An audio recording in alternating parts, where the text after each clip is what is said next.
Good evening and welcome to the Paranormal Lens presented by Jott-Nyx Paranormal. My name's Chad Thomas, and the guy over there who is. Oh, What the what? oh my, here we go again. Year and Uh, a half, man. Year and a half. You'd think we'd figure this out by now. Oh my oh gosh. my, I don't know what happened there. My auto links just didn't work. They worked in rehearsal and they didn't this time, Jamie. Nah, we needed one more rehearsal. That's what it But was. anyway, it's Tuesday night. Welcome to the Paranormal Lens. My name's Chad Thomas, and that guy over there Year, yeah. is Jamie Widener. We're part of Jott-Nyx Paranormal. Excited to announce that tickets are up for sale for the investigations at the brewery. So that's a big thing that happened this week. So we're happy to hear that. Yep. More on that in a Um, minute or several minutes, depending on the episode, perhaps. so yeah. Yeah. So and we've got Brittany with us tonight. Hey, Whitney. We've got Todd and Carmela. Hey, guys. And yes, we're doing well. Other than not sure how our show started tonight, but and Kyle's with us. So Here you go. mhm, everybody's here. The gang's all here. Hey, what's Tuesday night? What else is going on, right? I'm sure Bert and Heather will be here soon. So anyway, I don't know, Jamie, what's going on? How's your week been? It's been great. It's finally warm again. Warm being relatively warm versus the 4 degrees it was last week. So got a little chance to get out and get some stuff done, get some cleanup done I needed to do. My dog loves it now. She would look at me like, "Do we really have to going out Um, the door?" So now we're taking our nice long walks again. So life is good, no good. complaints. And come we are now 1 week shy of Groundhog Day next We are. Tuesday, which is the halfway mark of winter. So Mm-hmm. we're almost on the downslide. So you know what that means, that no matter what, it's going to be 6 more weeks of winter. 4 weeks. I know. I know. You know. Whether that was it Punxsutawney Phil Uh-huh. around our way, Octor or Ollie. We have our own groundhog in our area. Um, Never do they agree either. So it's I've interesting. noticed that. But it's Yeah, still always 6 more weeks of winter, Jamie. 6 more weeks, no matter what you do. Yep. So Physically, six um weeks. yeah. So Yep. anyway, I'm going to be going to Gettysburg this weekend, Ooh, good catching up deal. with a friend, and actually have an investigation or two planned. So I'm looking forward to that on Friday night. So Oh, fantastic. yeah, probably going to be hitting the orphanage and maybe another spot during the day. So we'll see what Oh, happens. very But good. Very good. yeah. And then we're coming up on we'll get to it later, but we're coming up on our, some stuff at the brewery, which we're Yep. definitely looking forward to. But tonight, we're here to talk about something else, Do tell. The Philadelphia experiment. And no, it's not the brotherly shove. It's not or is it the process for the Sixers? I mean, maybe. No, Yeah. no, I don't Tanking a bunch of seasons, getting some good draft picks, and then they don't do anything anyway. think. So Philly. Yeah. So, but no, tonight we're going to be discussing one of the most, well, what could have been one of the most significant advances in World War II naval technology, the Philadelphia experiment. Okay. Okay. So it is believed by some that the USS Eldridge, which was a U.S. naval ship, was a cannon class destroyer. Throw some slides up here and just let them cycle through. That was designated DE 173, was involved in some secret military experiments. Supposedly, these experiments were designed to make the ship invisible or invisible to radar, depending who you talk to, what time frame. Now, stealth naval technology at the time had not come about, and naval warfare in World War II was key to moving troops, heavy equipment, and supplies in both theaters of the war for large scale operations. Um, According to U-boat.net, the Allied forces lost more than 1,900 ships. Some of these were to friendly fire incidents and accidents, but can you imagine how hiding ships from enemy radar might have changed those losses? This would have been groundbreaking technology, and that would have had a major impact on the war. Now, I'm not going to surmise what changes that would have brought about, but I'm going to try to dig in and separate fact from fiction. So, as we know, in 1943, when the USS Eldridge went into service, the world was engaged in World War II. Battles were being fought in Europe and the Pacific, as well as resources being engaged to protect the Panama Canal. It had been estimated that $5.4 million was spent in research and development from the military during World War II, which would be about $7.4 billion today. This time period brought us many advances in technology. The list includes radar, jet engines, advancements in weaponry and nuclear weapons. We also made medical advancements during the war, things like blood transfusions, which were not common before then. Trauma surgery and mass penicillin production became prominent. The US Navy was focused on technology advancements as well. They were figuring out how to build ships quickly because these ships needed more power, defenses, armaments, and needed to be able to move quickly around the world. They built advanced bases that could be used to overhaul, repair, and resupply the ships. It was in World War II that the first naval battles took place that were not in line of sight. This was due to the invention and the advancements in radar, which stands for radio detection and ranging. This was first installed on a military ship around 1938. Now, this would show the distance to targets, but not the location. In 1941, the first microwave radar that showed planned position indicator was installed on the USS Stems. This was a major advancement in how naval battles could be fought. So it seems likely that if the US had a technology to see ships over this horizon, they would want a technology to make our ships invisible. So let's jump to July 25th, 1943. The USS Eldridge was launched at the Federal Shipping and Dry Dock Company in Newark, New Jersey. She was sponsored by Mrs. John Eldridge Jr., widow of Lieutenant Commander Eldridge. This ship was commissioned on August 27, 1943, commanded by Lieutenant C.R. Hamilton, U.S. Navy Reserves. As I said earlier, she was a Cannon-class destroyer, escort. She was 306 feet long, almost 37 feet wide, and could travel at a top speed of 21 knots. Her range was 10,800 nautical miles, and her job was to escort mid-ocean convoys of merchant marine ships. These ships were key to logistics of World War II. The escort destroyer had to be able to protect the convoy. They would run ahead, behind, and to the sides of the group, and maneuver to protect the convoy from ships, submarines, and aircraft. Their armament included small caliber naval guns, anti-aircraft guns, depth charges, and torpedoes. So you may see how making this ship invisible to radar would be beneficial.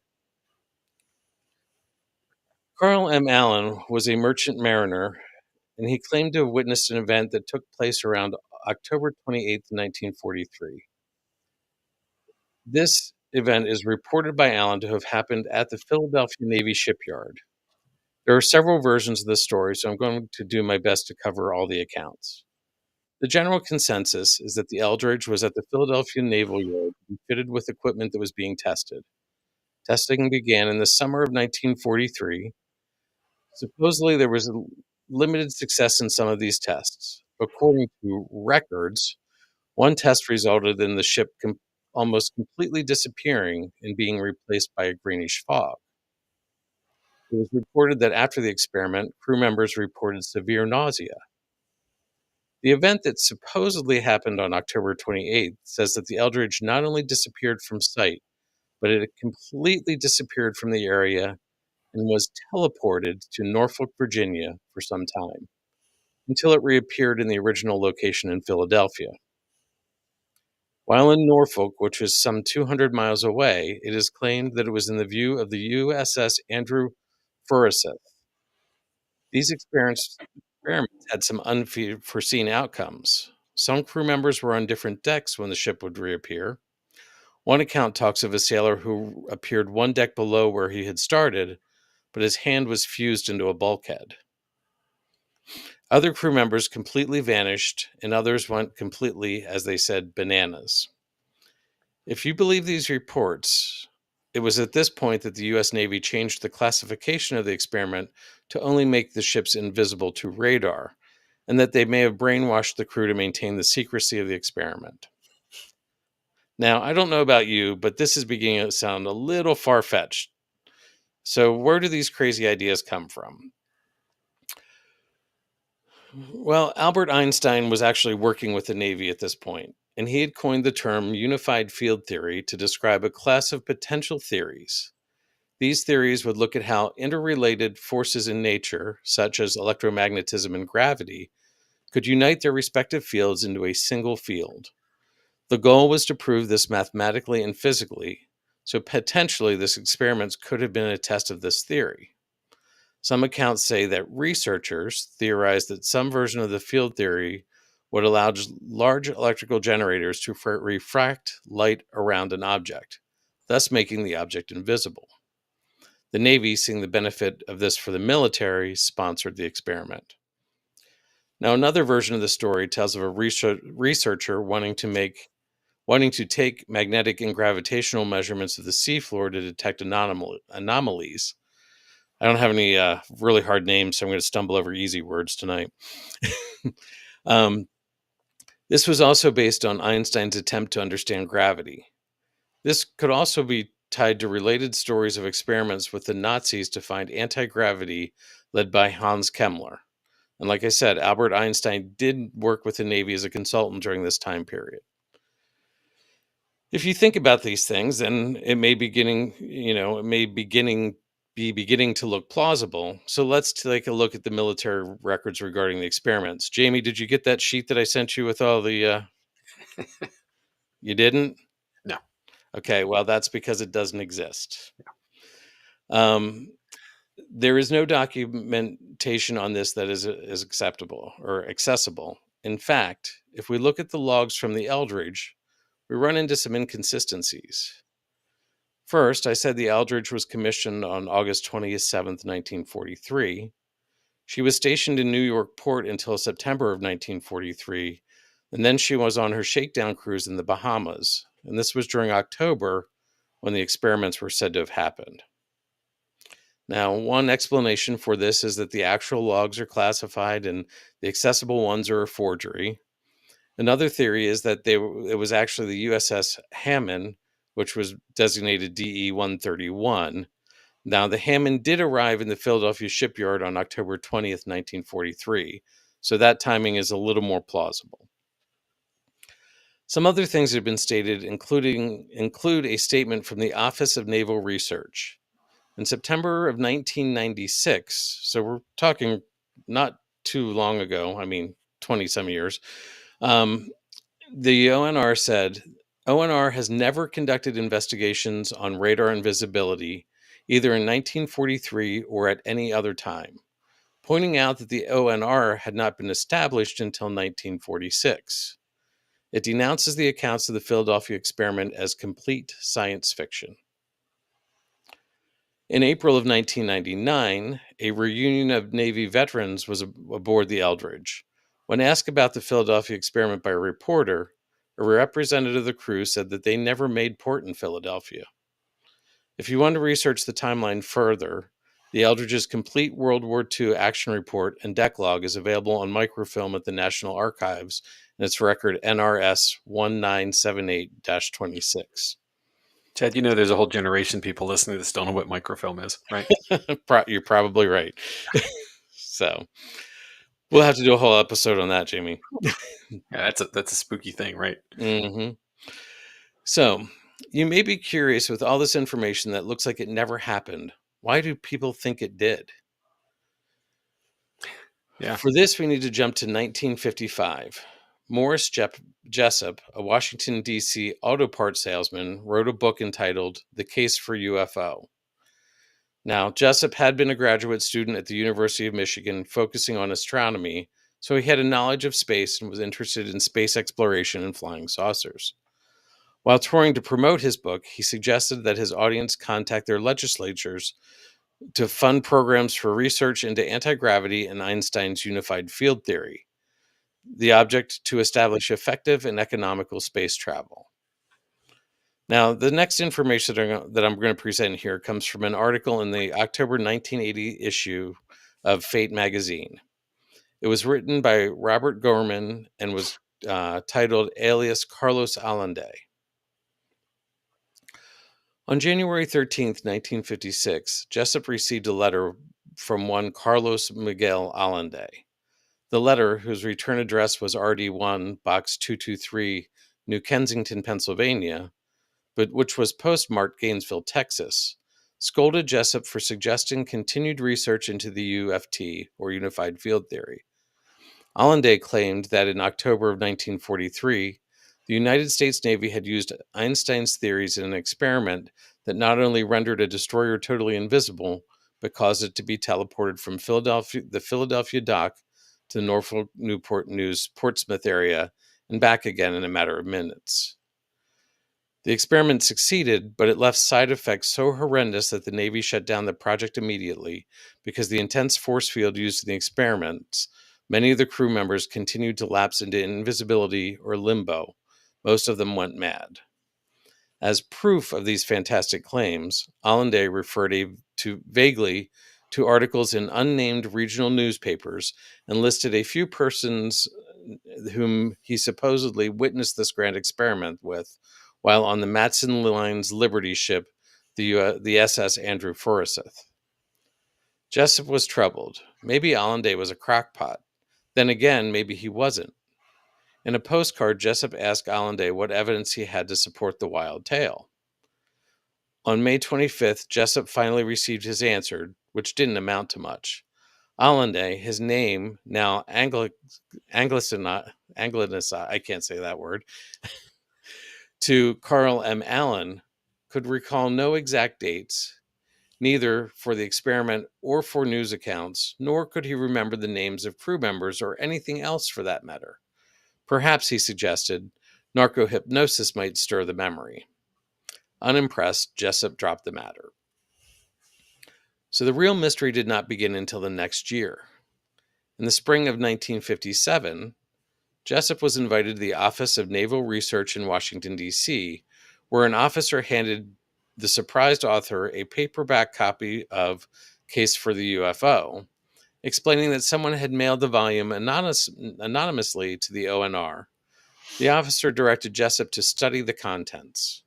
When he did, Jessup discovered that a series of annotations accompanying the text indicated that three different persons, Mr. A, Mr. B, and Jemmy, had passed the book back and forth amongst themselves.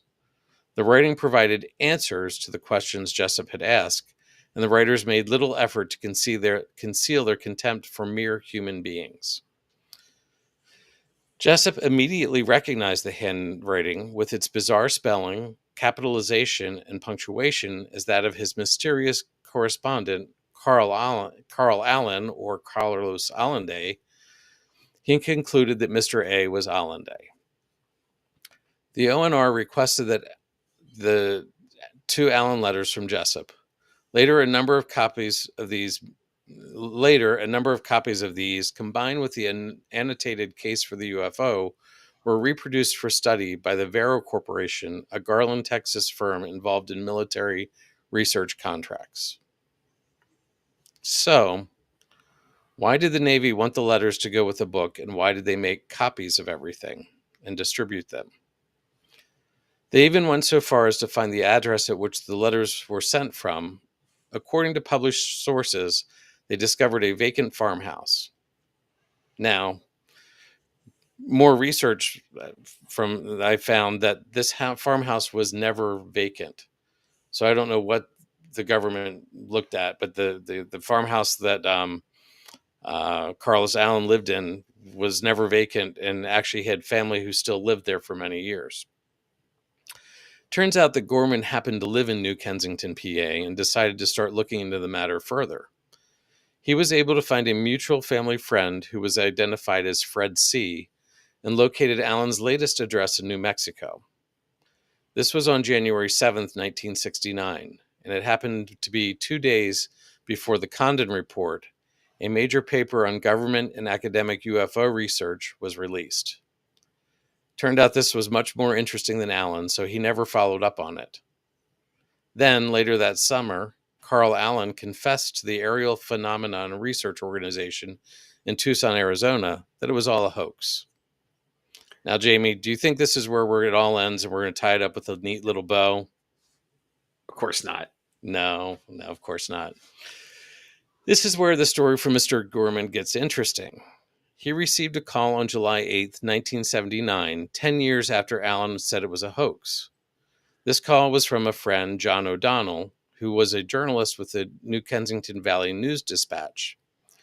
It turned out that Carl Allen had recanted his story and was saying that it was all true. The Philadelphia experiment by William Moore and Charles Berlitz had just been published, and O'Donnell wanted to follow up on the New Kensington connection. At this point, Gorman reached back out to Fred C. and found out that Carl had two brothers. Now, while all this was going on, Gorman had a daughter, and the daughter liked to play down the street at an elderly couple's house who was a neighbor of Gorman. The neighbor was Harold and his wife. The daughter would like to visit and then talk their ears off while playing with their Persian cats. One day, while he was going to retrieve his daughter, Robert and Harold got into a discussion about the research on the Philadelphia project. Robert shared that he had contacted the two brothers of Carl Allen. It was then that Harold said, "Donald and Randolph, they're my boys. I'm Carl's father." Robert had never made the connection that Harold Allen could be related to Carl Allen. It was at this point that Harold produced an armload of manila envelopes, books, papers, and other documents. He said, "Carl sends us this stuff every so often. Anything here at all you can use?" And Mrs. Allen said, "Most of the relatives get this," and she waved her hands, "stuff." The stuff included books, military records, magazine articles, letters, and other documents. Now, after talking to Carl's brother, he realized that Carl was a manipulator. He talked with Randolph, and he said, "He has a fantastic mind, but so far as I know, he's never really used it. Never worked anywhere long enough to collect severance pay. It's a shame, really. He's a drifter. He reads continually, but then the information gets all twisted somehow." He went on to say, "Carl is described as a master leg puller. Once he purportedly feigned a heart attack while working near Du Bois, Pennsylvania in 1956. He feigned the symptoms so well that the doctors had to run 3 AKGs just to be sure he wasn't having a heart attack." Later, Randolph discovered medical texts whose sections on coronaries had been annotated. The family went on to say that Carl would never give a straight on answer on any of this. Carl had a habit of changing the subject or changing the story anytime anyone got close. Now, Carl sent his parents a copy of what became known as the Vero edition of the book. This is a case for the UFO that had been reprinted with all the notes that were written in the margins, supposedly by Mr. A, Mr. B, and Gemini. Along with the book was a letter that started like this: "Dear Dad and Mom, enclosed is a book I have co-authored with Professor Morris K. Jessup of the University of Michigan nigh 24 years ago. Do not ever part with this book because its original price was $25. And so this book I helped to write, alone, myself, with no Mr. A or Mr. B." So he was saying that he was all three of these people. He had gone to the trouble of writing in different colors of ink to make it look like it was multiple people, and that he believed he was co-authoring something. Now, I think this shows the kind of mental state Carl was in.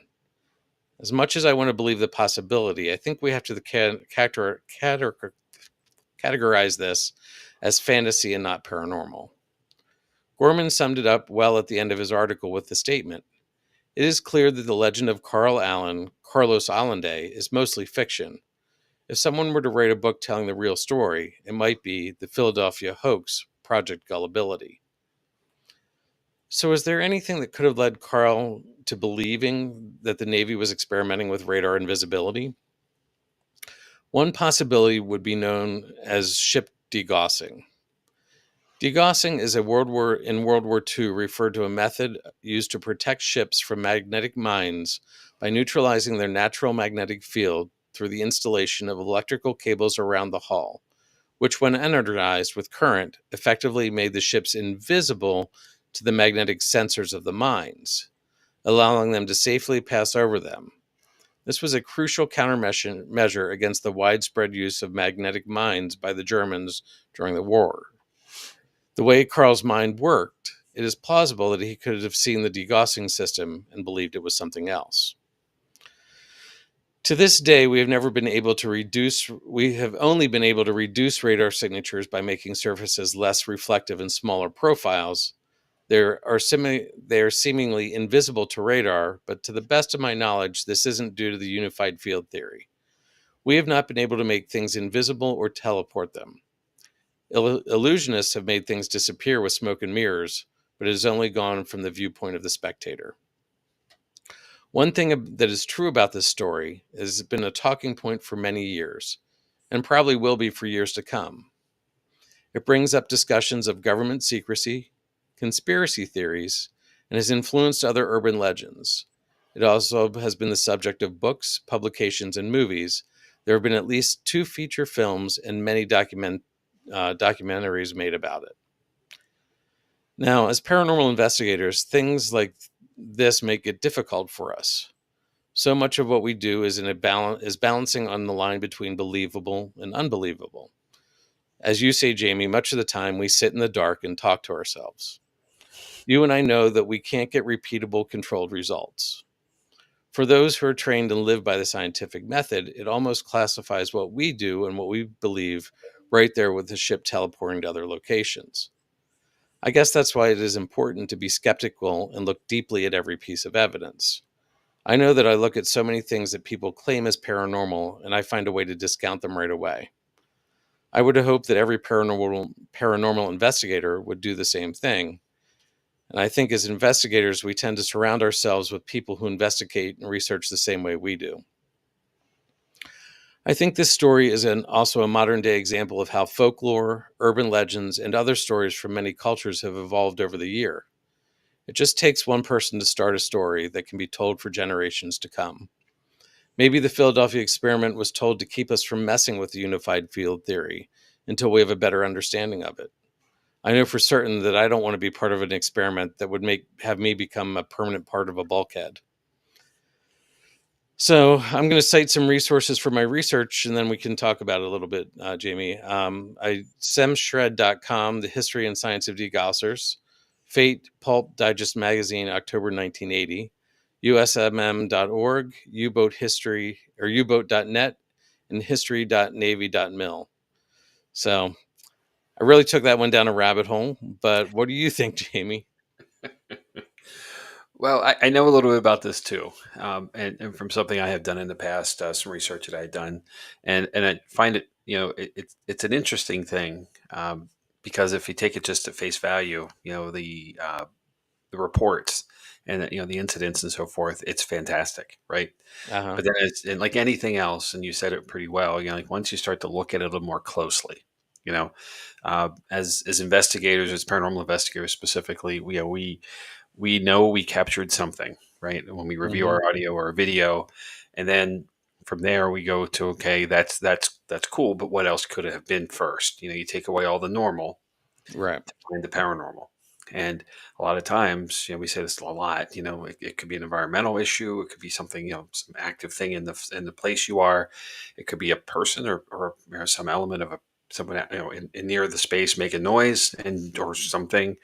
If you have light sources, it could be a car going by. There's a lot of things that we could have to consider first to kind of review and view and view.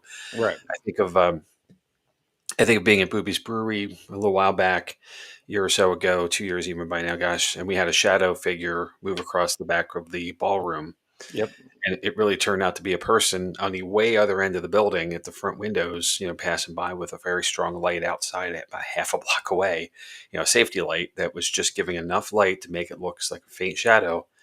And that, person walked across the room and Mhm. there it is, a shadow figure that we can't figure out.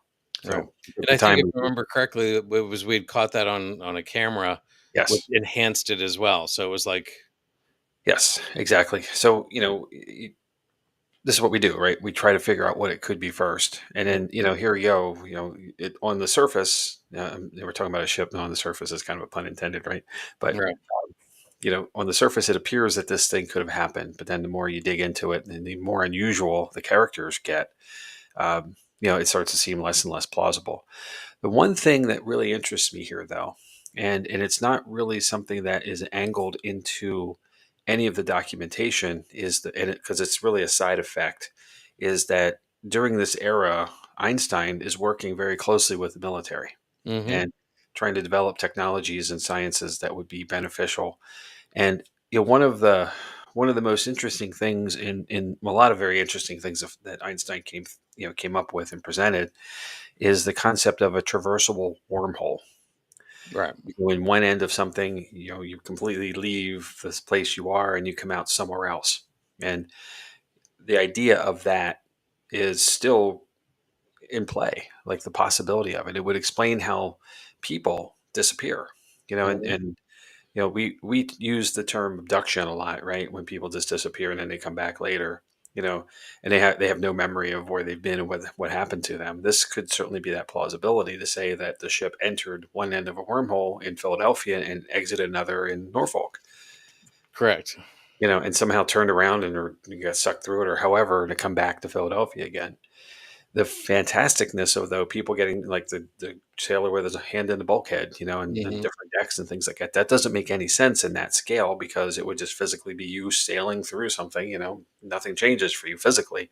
Right. So there has to be some other dynamic which goes beyond my explanation and probably beyond Einstein's as well, in what he's presenting in the wormhole theory. Right. You know, and wow, if we could do that, where could we go? Like that's the cool thing that I want to believe about this, that it might even be a possibility. But here we are 70 years later and not so much. Right. I want to highlight a comment or two here, Mhm. from Todd and Carmela. First, and I'm going to read this, of course, for those not watching us, but teleworking, which I know he means um, Porting. porting. Yeah, sorry, just of the ship makes me think of the 1980 movie The Final Countdown, not the song from the band Europe, which is now going to be in your head. So, um, Yeah. yeah, you're welcome.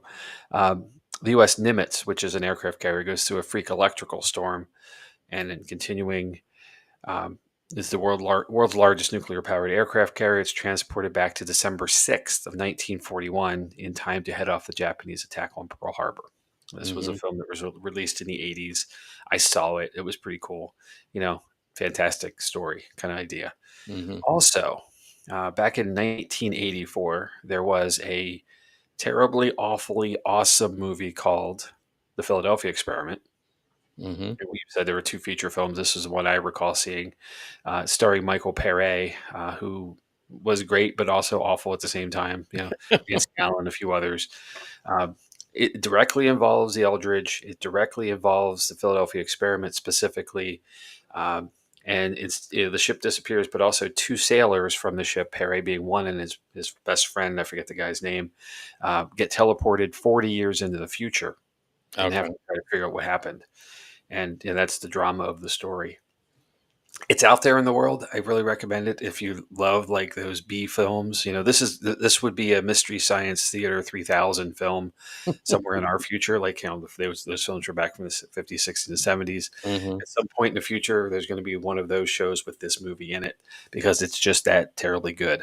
Okay. Um, but it presents the same idea, and the friend disappears from a hospital bed. Like I remember this vividly. Like he just teleports away somehow. Like Right.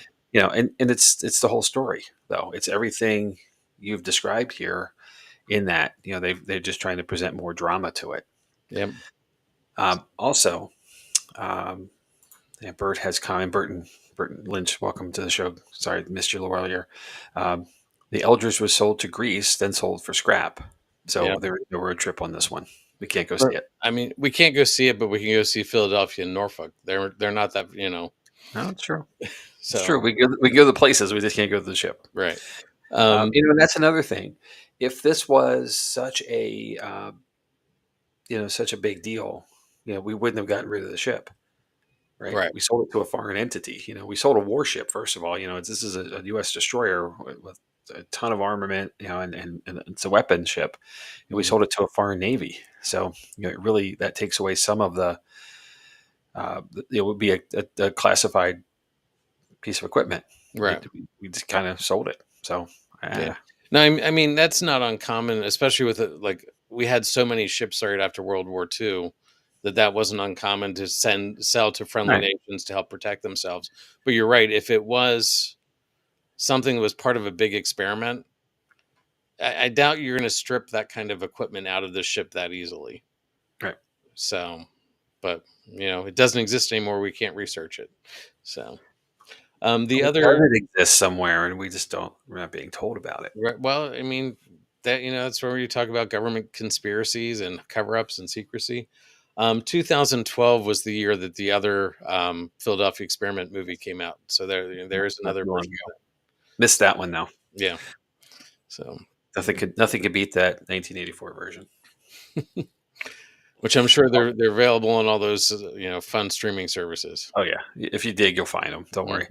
Mhm. I want to highlight this comment too from Todd and Carmela. Speaking of the government and that conspiracy concept, LOL, nope. And in context to that, the government playing shell game with the information. Mm. Again, the same thing, where stuff. We now know more than we ever have before, right? And Right. I'm not a conspiracy theorist. I want to be clear on this, Hmm.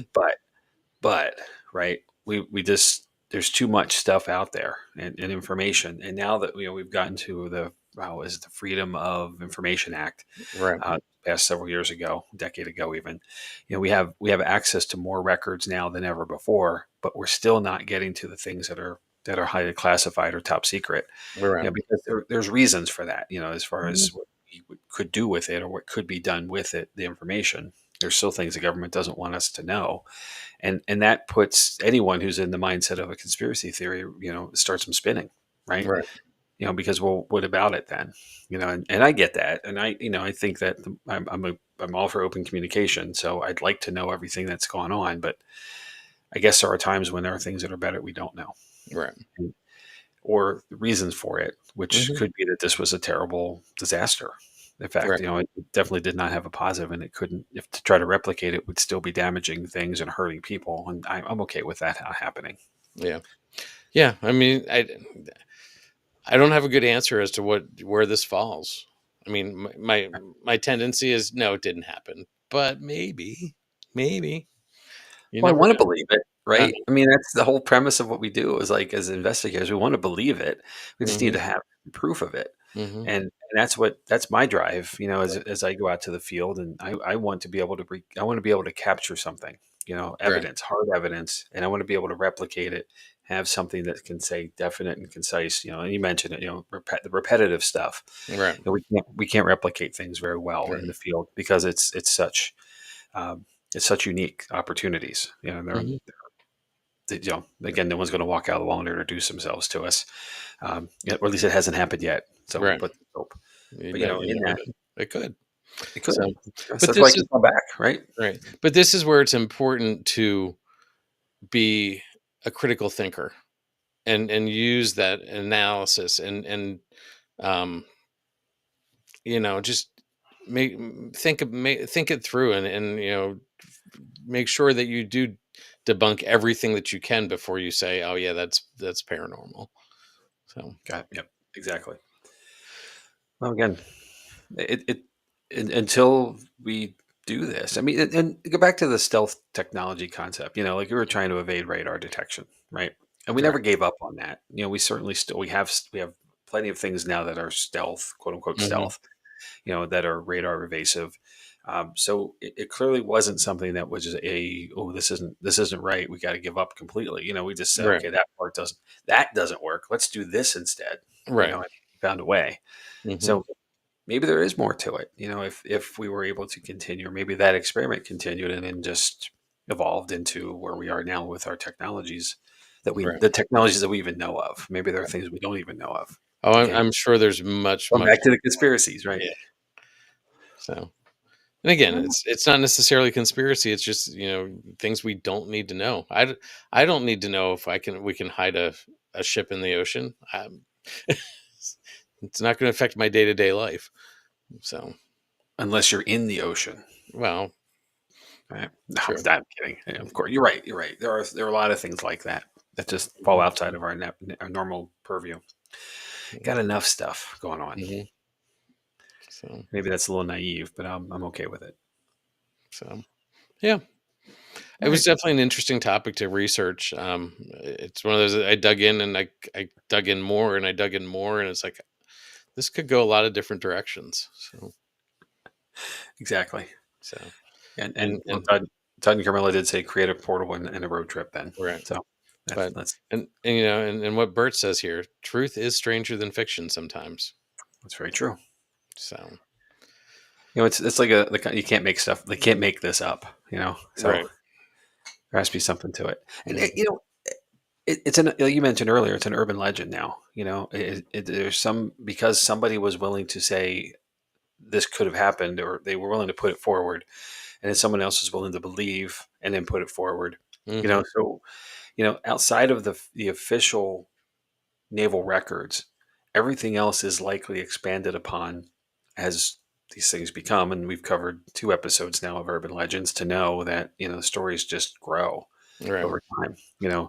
Um, and without any facts behind them, they can continue to do so because we're Mhm. not fact checking anything against it to say this is the truth. Right. So who knows?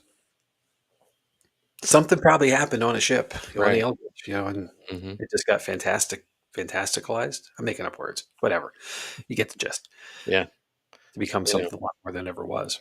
what was it, the TV show The Truth Is Out There?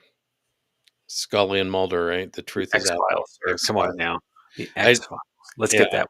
Let's give it honor it for what it was. but it was a great show, Absolutely, but, it still is. I mean, it's still around. That's another yeah, one. yeah, so yeah, but anyway, so that's my All right, story, and, that's what I got tonight, so cool. It's thought inducing and very cool. So good job with the work, and thanks for doing all the research. That's the fun part of all. We know that we both know that the fun part of the episode is mhm, digging into it and figuring out what's going on and mhm, coming up with what we can present. So very good job. yep. If I get a knock on the door from, a government agency, I'll know that I stumbled across something too much. It's true. It's true. Literally. Oh my! And Bert has brought the point of where are the Facebook fact checkers when you need them? Yeah. Well, wait till this goes on to the streaming services. I'm sure we'll get a hit or two or 10. So Mhm, yeah. so, Well, yeah, I'm going to say something else here. So I am a grandson of a couple people from the Navy. Both my grandfathers were in the service, and my mom's father was on a ship that was torpedoed in the Pacific, and he went in the water, and they were in the water for quite a while, and he and many well he was a survivor, of course, but many of his shipmates were not, mhm, and not because of the torpedo, and not because of the sinking and the drowning and so forth, but the being left as a survivor on the water, and you can't drink seawater, of no, course, and nobody has rations, and once the water is disturbed like that, then it becomes a preying ground for sharks. yep, And I'm drawing a blank on the ship, but there is a true story behind the movie Jaws, of a similar situation where a ship went down, and the captain that's in Jaws, the older gentleman, was on that ship, and but it's based on a true story as well. And the reality is, if we could find a way to make that ship not be a visible target, you know, all those lives would have been saved, mhm, and many others along the way. There's 1,900 ships that went down during the mhm, wartime, yep, and other times, of course, of conflict as yeah. well. So So, Jamie, your grandfather, my grandfather may have crossed paths. He was a, medical corpsman in Hawaii, where a lot of those people who in the ah, Pacific of came course, through. So, a small world. small world. Two fellows from Pennsylvania hanging out in Hawaii. Go figure. Yep. So, No, it's a really neat idea. Like if it could be done, mhm, and certainly the concepts, things, like the ideas where everything starts. So somebody had a thought, what would happen if we could, and they right. pursued it. So it's interesting. Not necessarily paranormal, sorry, but No, no, um, but you know, it's still pretty cool thoughts. yeah. All right, well, that's all I have to add. So Okay. if you want to move along, let's see what we got. Sure. I will throw up what's coming up. Cool. Yeah, some new episodes. So we're weekly here. So next week I'm going to discuss a fellow named Hans Holzer, and Hans is unfortunately he's now passed on, so he might be with us next week. Um, but he had He can appear at your house. well, that's fine. That's fine. He's welcome here. He's pretty cool. Um, I'm excited to talk about him. So he for about 40 years was a paranormal investigator, primarily on the East Coast, but a lot of other places, and is considered to be the father, maybe even now the grandfather of paranormal research and how we do some of the standards that we do. So I'm going to talk about him, his life's work, and um, just hope you find something there that you didn't know before. Okay. Coming up the week after on February 11th, Chad's going to tackle the Green Children of Woolpit, which I know absolutely nothing about. I'm excited to get to that one. Okay. And then the week after, I'm going to carry the episode on Grimm's fairy tales, and the real Grimm's fairy tales are really where I'm going to focus here, not the children's books and such that have been presented through the years. So there's a bit of a darker tale I there, was a gonna say twist. there's quite a difference in the two. Yes, there is. Oh, yes, there is. So this one might not be a PG show, but not for language. Um, and then coming up on the end of the month, we're wrapping up February. Chad is going to handle the Rendlesham Forest incident, which is another one I know nothing about. So way to pick some Dig- cool Digging obscure one. deep. Yeah, digging deep. Well, honestly, how deep though? Right. We talk about all the time how the paranormal world is wall-less, boundless, the Hmm. boundless realm. So just keep them coming. Hmm. All right, and so we discussed this earlier in other episodes, and but there are opportunities for our home base in Lancaster. It's not Lancaster, Mount Joy, Pennsylvania. A place called Booby's Brewery. It's Bubes. If you're gonna put that in Google, make sure you spell it correctly, or else you'll get stuff. It's not what we're talking about. Yep. Uh, Not safe for work there either, I'm sure. But it is a property on the National Historic Register that has a Central Hotel, which is the original part of the building that was owned by the Booby family. And with that, get to investigate three areas: a ballroom, which is the original living quarters of the family, the original bar and dining room, and then the catacombs, which is 43 feet below ground, which is now a restaurant, but was at the time part of the brewing establishment. We do public events there, but if you're not interested in the public, you don't want to hang out with people you don't know, you really want to dig in, we can do private investigations there. If you're Hmm. so inclined and interested, just shoot an email to mkeller606@gmail.com. And that is Melissa Keller, and she will get right back to you with opportunities and dates and Hmm. get you going if you're interested. Yep. And So, if you do a private investigation, there's like some areas that you can get to when things close down, like the art gallery downstairs has is an area, and a couple other places that we don't ab- hit in the public. So absolutely. And there is a hotel level inside the brewery, inside this part of the property that you can actually stay in. So you have free reign of the place yourself as well. And you get to sleep a little bit. So, because Mount Joy's better if you sleep over. outdoors more fun when you sleep over. Yeah, yeah, that too. True story. Um, I gotta put a note on my screen with the we're going to get you there. Don't worry. You're not wrong either. So yeah. that's cool. Again, that email is mkeller606@gmail.com if you're interested in booking a private investigation at Booby's Brewery, our home base, Mount Joy, PA. All right. And then if you're not interested in private stuff, you want to do some public events with us, our ticketing is now up and running on the Booby's Brewery website, boobiesbrewery.com/entertainment. Dates that we have are February 22nd, March 22nd, and April 26th. And that will be a para-unity event with another paranormal team co-hosting with us. Details on that aren't quite solid yet, so we'll talk about that as we get closer. We have a couple months Hmm. to get you there. And And also here on the screen, we are going off to do a special investigation at the Trans Allegheny Lunatic Asylum, or TALA, on April 10th. So as we get closer to that, we'll do a pre and post episode, some history on the front end, and a short reveal, at least, our experiences on the back end with the team that's going along. So yeah. pretty Um, excited to get to that. and we only list through April in here, but our tickets are available through the end of the year on the Boobies site. So Yeah, exactly. It's basically a monthly event. And then October, we have two events because it's spooky mhm. season. Why not? Right.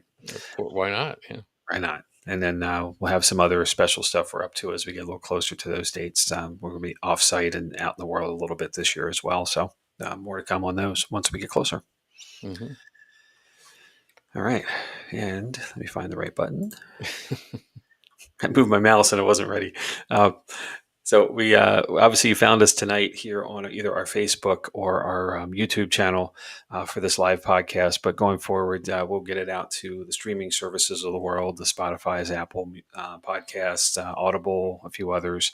But if you're interested in keeping up with us and or with Jott-Nyx Paranormal, our home team, you can find us on TikTok as well at Jott-Nyx.paranorma, not paranormal, and Instagram at Jott-Nyx_paranormal. Of course, the YouTube channel, just type in Jott-Nyx Paranormal will come up right away, and it's Jottnyx. And we have a link tree which connects a lot of those resources together. That is linktr.ee/paranormal lens for us to catch up on all the podcast episodes. This is number 88, Chad? Something like that. 9, maybe. I don't know. I've lost track. There's been so many. So all of our past episodes are all up on those streaming services as well. So you can binge if you like. Yep. And speaking of those resources, we obviously are here. We're going strong. We have lots to come. But if there's anything you guys want to see or hear us cover, drop us a line. And it's very easy to do. It's paranormallens@gmail.com. Is our email address. Either Chad or I will get back to you, but say, hey, I'd like to see you do this, or have you ever heard of that? Whatever it may be. And certainly we've done plenty of listener submissions already. We're certainly willing to do a ton more. We self-produce. We can move our schedule any way we want to. So we'll get it to the front of the line really quick. Just need a little time to research it and just get it up for us. So in the same way, if you're watching us or hearing us either way out there in the world after this event tonight, feel free to leave us a review. Give us some feedback. If you're on Apple, there's no reviews there, but leave us some stars. Hopefully we can earn 5 from you. But if not, that's cool too. We'll take whatever you feel is right. It lets us know we're on the right path. Like, hey guys, great stuff. Or Chad says I'm a lot. I don't know. I don't know what you're talking about, Jamie. A Jamie guy babbles too much. I don't know. Whatever it may be. We're open for feedback. We love to hear it. It just helps us make our program better and stronger for you guys going forward. So, and no, as always, we can't do this without you. We could, I guess, technically, but it's kind of the same idea as you're an investigation. You walk around the dark talking to yourself. We're kind of doing the same thing without folks coming along with us. So we really, really appreciate you, and thanks for doing so. Yeah. All right. Any parting thoughts, Chad? No, I'm too tired to have any parting thoughts tonight. Stayed up way too late going down rabbit holes. You need a wormhole to get you to your bed, right? Yeah, exactly. So. All right. Well, with that, then I guess we'll say goodnight, and we'll look forward to seeing you guys next week when we talk about Hans Holzer. Yeah. Until then. All right. Good night. Thanks, everybody. Yeah.